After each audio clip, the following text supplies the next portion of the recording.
Hello प्रिय student, आप सभी को KBB स्टडी ग्रुप में स्वागत करता हूं। हम आपको semester 6 core paper 13 honours paper political science का आज दूसरा क्वेश्चन बताएंगे। ठीक है, पहले ही लेसन से यह दूसरा क्वेश्चन जो वेरी इंपॉर्टेंट है, आप लोग को एकदम टेंशन लेने की जरूरत नहीं। हर एक लेसन आप लोग के सामने लाएंगे। ठीक है, जो उस लेसन में इंपॉर्टेंट क्वेश्चन है वही क्वेश्चन हम आप लोग को बता रहे हैं, जो एक्सटर्नल एग्जाम में आने वाला है, जो 5 तारीख का आप लोग का एग्जाम होगा कोर 13 का, उसी का क्वेश्चन हम बता रहे हैं। ठीक है, जो एग्जाम में आने वाला है, वेरी इंपॉर्टेंट है प्यारे दोस्तों। जो पहला क्वेश्चन आपको बताया था, व्यवहारवाद से क्या समझते, इनकी मान्यता एवं विशेषता का वर्णन करें।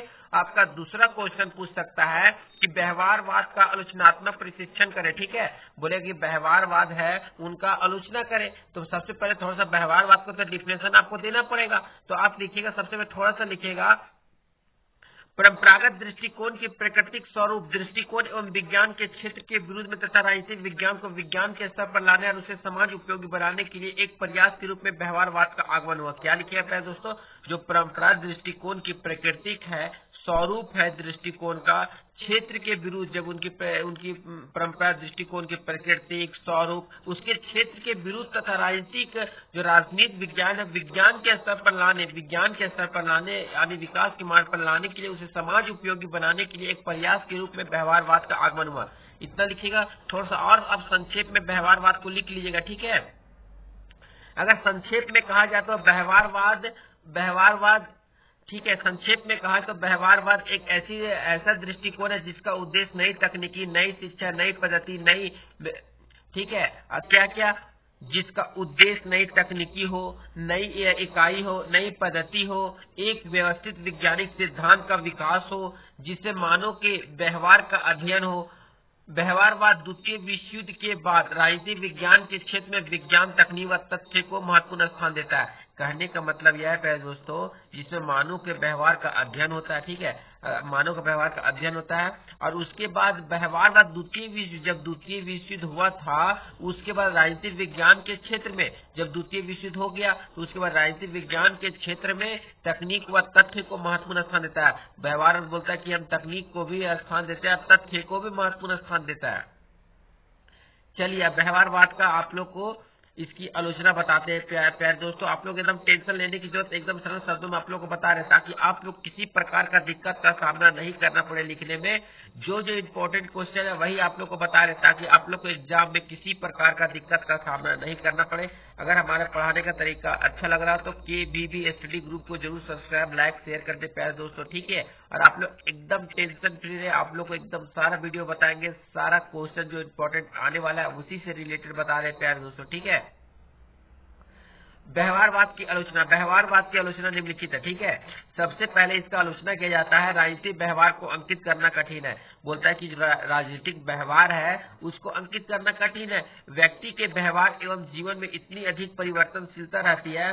बोल रहा है कि व्यक्ति के जीवन में, ठीक है, जो व्यक्ति के व्यवहार होता है एवं जीवन में इतनी अधिक परिवर्तनशीलता रहती है कि बार बार अपने कथन को बदलते रहते हैं। जैसे कोई आदमी, ठीक है, तो आदमी धीरे धीरे बढ़ता है तो उसके सोच में भी धीरे धीरे बदलाव होता चला जाता है। दोस्तों, जब बदलाव होता चला जाता है तो परिवर्तन धीरे धीरे होते रहती है और बार बार अपने कथन को बदलते रहती है। जो छोटा में बोला कि हम मुकेश को जानते हैं, तो बड़ा में बोला कि हम मुकेश को जानते हैं, मुकेश ये कर्मचारी है। उसके बाद वो बड़ा होते गया तो IAS ऑफिसर को जानने लगा।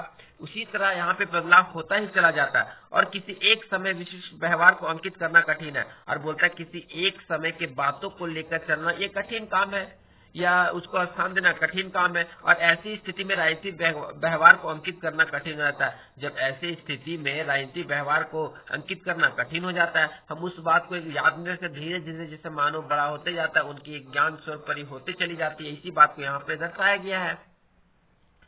दूसरा पॉइंट है, राजनीतिक व्यवहार विशुद्ध विज्ञान ही नहीं होकर प्राकृतिक विज्ञान के श्रेणी में आता है। बोलता है कि राजनीतिक व्यवहार है वो विशुद्ध यानी गलत विज्ञान ही नहीं होकर प्राकृतिक विज्ञानों के श्रेणी में आता है। गलत व्यवहार नहीं है और प्राकृतिक विज्ञानों के श्रेणी में आता है।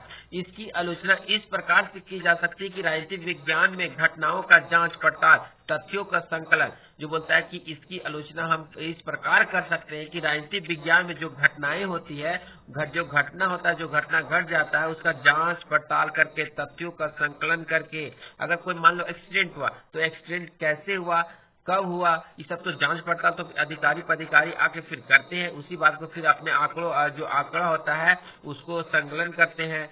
भौतिक विज्ञान या अन्य प्राकृतिक विज्ञानों के भांति नहीं किया जा सकता। और बोलता है कि भौतिक विज्ञान और अन्य प्राकृतिक विज्ञानों के भांति नहीं किया जा सकता। और राजनीतिक विज्ञान की भविष्यवाणी अगर मगर से शुरू होती है। अब बोलता है कि राजनीतिक विज्ञान की जो भविष्यवाणी है अगर मगर अगर जैसे तैसे से शुरू होती है और राजनीतिक विज्ञान में तथ्य जटिल एवं परिवर्तनशील होती है। और बोलता है कि राजनीतिक विज्ञान में तथ्य होते हैं वो काफी महत्वपूर्ण होते हैं, जटिल होते हैं, परिवर्तनशीलता होती है, उसमें बहुत ही महत्व होते हैं। ठीक है, तथ्य को। ठीक है, पद्धतियों पर अत्यधिक बल।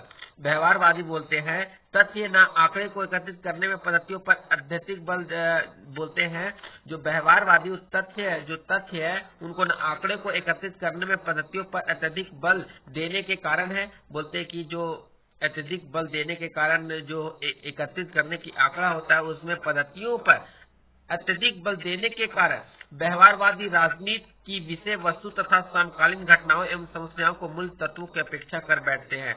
बोलते हैं जब पद्धतियों के अत्यधिक बल देने के कारण जब व्यवहारवादी राजनीति विज्ञान के विषय वस्तु तथा समकालीन घटनाओं एवं समस्याओं के मूल तत्वों की अपेक्षा कर बैठते हैं, ऐसे में मानवीय व्यवहार का अध्ययन वास्तविक रूप से नहीं किया जा सकता। और बोलते हैं ऐसे में मानवीय व्यवहार का अध्ययन वास्तविक रूप से सही तरीके से नहीं किया जा सकता है।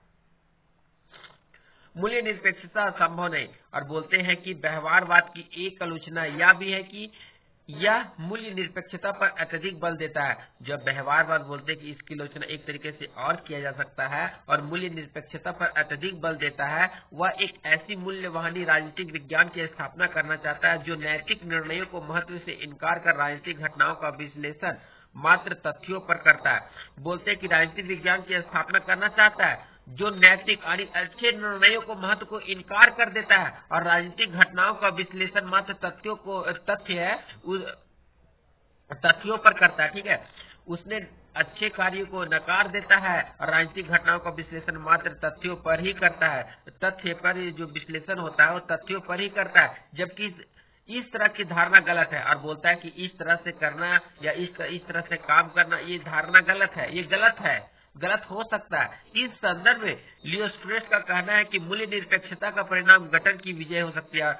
इसमें एक विद्वान है, उसने कहा है कि लियो जो विद्वान है उनका नाम है लियो स्ट्रेस का कहना है कि मूल्य निरपेक्षता का परिणाम गठन की ही विजय हो सकता है। जो पांचवा पॉइंट है व्यवहारवाद खर्चीली पद्धति है मानी जाती है। ठीक है, अमेरिका विकसित देश रहा है। अमेरिका तो आप जान रहे कि विकसित देश है और इसलिए वहाँ राजनीतिक शास्त्रियों के अनुसार राजनीतिक शास्त्री बोलते हैं कि वहाँ पे अनुसंधान पर ज्यादा खर्च नहीं किया जाता।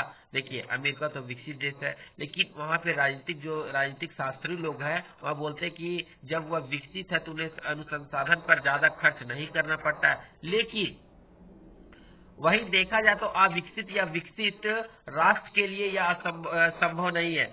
बोला जाए कि जो देश पूरा विकसित हो चुका है उस राष्ट्र के लिए ज्यादा पैसा खर्च करने की जरूरत नहीं। जो देश विकसित नहीं किया है, अविकसित है, अर्धविकसित है, उसके प्रति तो ज्यादा पैसा खर्च किया जाता है। इसलिए बोला कि ये खर्चीली पद्धति है। जो छठा पॉइंट है प्यारे दोस्तों, व्यवहारवाद अन्य पद्धतियों के महत्व को नकारता है। जो व्यवहारवाद है वो अन्य पद्धतियों के व्यवहार महत्व को भी नकारता है। ठीक है, अगर हमारे पढ़ाने का तरीका अच्छा लग रहा होगा तो KVB स्टडी ग्रुप को जरूर सब्सक्राइब, लाइक, शेयर करते प्यारे दोस्तों और अपने दोस्तों तक पहुंचा दे ताकि आपके दोस्त भी एक्सटर्नल एग्जाम में अच्छे से पढ़ के अच्छे नंबर ला सके। ठीक है प्यारे दोस्तों, एकदम टेंशन फ्री रहे। व्यवहारवाद की आलोचना इस आधार पर किया जाता है कि यह अन्य पद्धतियों के महत्व को भी नहीं स्वीकारता है। बोलता है कि व्यवहारवाद की जो आलोचना होता है इस आधार पर हम किया जा सकता है, हम कर सकते हैं कि ये अन्य पद्धतियों के महत्व को नहीं स्वीकारता है। व्यवहारवादियों ने अपने आप को तत्कालीन एवं गंभीर समस्याओं से अलग करके आराम कुर्सी वाले बुद्धिजीवियों में शामिल कर दिया। बोलते हैं कि व्यवहारवादियों ने अपने आप को तत्कालीन एवं गंभीर समस्याओं से अलग करके, जो गंभीर समस्या है उससे अलग करके आराम की कुर्सी, वो भी चाहता है कि हम आज देखिए आज ऐसा समय है कि कोई भी चाहता है कि हम आराम का पैसा खाएं, ज्यादा कष्ट नहीं करें। ठीक है, सब आराम का पैसा ही खाना चाहता है, इसलिए बोला गया आराम कुर्सी वाले बुद्धिजीवियों में शामिल कर लिया गया। ठीक है, कर लिया। व्यवहारवाद की आलोचना कई विद्वानों द्वारा किया जाता है। व्यवहारवाद की जो आलोचना है कई विज्ञानों द्वारा, कई विद्वानों द्वारा किया जाता है, जिसमें लियो स्ट्रेट, बोलेलिंग, कम्बन, ठीक है, साटोरी, डेविनिस्टर है, ठीक है। एकदम सरल तरीके से आप लोग को बता रहे ताकि आप लोग किसी प्रकार का दिक्कत का सामना नहीं करना पड़े। आपका जो तीसरा क्वेश्चन आएगा, उत्तर व्यवहारवाद से क्या समझते हैं, इनकी विशेषताओं या इसकी अवधारणाओं का व्याख्या करें, इसका भी उत्तर आप लोग के सामने बहुत ही जल्द आएंगे। आप लोग एकदम टेंशन फ्री रहे, एकदम सरल शब्दों बता रहे ताकि आप लोग को किसी प्रकार का दिक्कत का सामना नहीं करना पड़े। प्यारे दोस्तों, आप लोग को जो DSC 3 है, DSC 4 है, उसका वीडियो पहले ही अपलोड हो चुका है। हर लेसन का जो से इंपॉर्टेंट क्वेश्चन निकला, हर वीडियो का डाला हुआ, आप लोग पीछे में जाके देख सकते हैं। पीछे का वीडियो अपलोड है, आप लोग टेंशन फ्री रहे। हर एक वीडियो हम आप लोग तक पहुंचाएंगे ताकि आप लोग किसी प्रकार का दिक्कत का सामना नहीं करना पड़े, ठीक है।